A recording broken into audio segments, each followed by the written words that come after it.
Hello and welcome to this evening's edition of E-Prime. I am Daedran. Gospel artist Rondell Positive is currently on his Open to Purpose devotional school tour. The initiative was launched on September 16 and aims to empower students in realizing their purpose.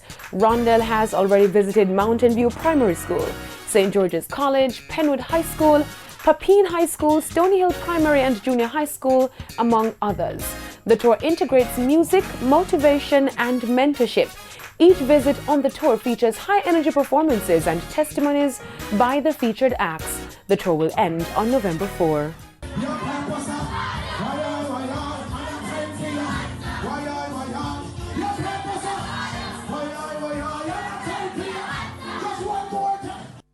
Dancehall artist Spraga Benz's newly released album Chiliagon has debuted atop the Billboard Reggae Albums chart.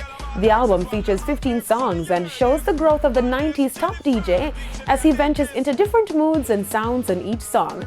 Chiliagon also features collaborations with fellow dancehall acts Sean Paul, as well as Agent Sasko, Ching Ching, and of course Bounty Killer.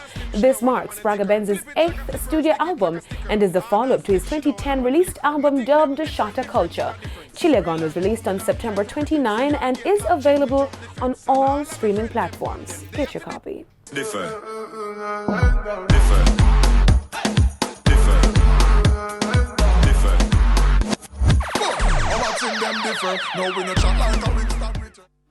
Celebrations to commemorate the 100th anniversary of the birth of the late cultural icon, Dr. Louise Bennett Coverley, popularly known as Miss Lou, will continue until December 10. As part of the festivities, the National Library will host the Miss Lou Traveling Exhibition, which will be showcased across the Jamaica Library Service Network. The Culture Minister will be hosting 16 days of activism from November 25 to December 10 to highlight issues underpinning gender-based violence. A Miss Lou Culture Day is to be held at the Louise Bennett Coverley Primary School in Gordontown, St. Andrew on December 6. This is to be followed by an island-wide Miss Lou celebration in schools on December 10.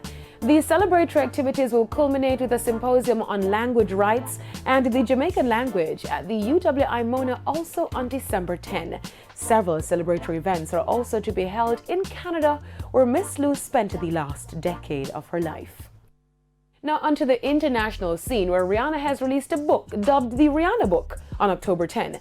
She made the announcement on Instagram, where she shared this trailer, adding that the project is 5 years in the making and she's so happy to finally share this collection of incredible memories.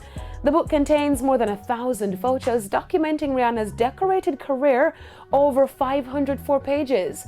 The book also features snapshots from her childhood in Barbados to her worldwide tours, from quintessential fashion moments to private time with family and friends.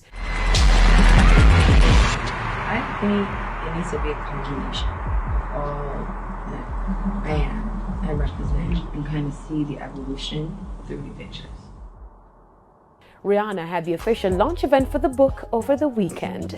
That's it for this evening's edition of E-Prime. I am Daedran. Thank you for watching.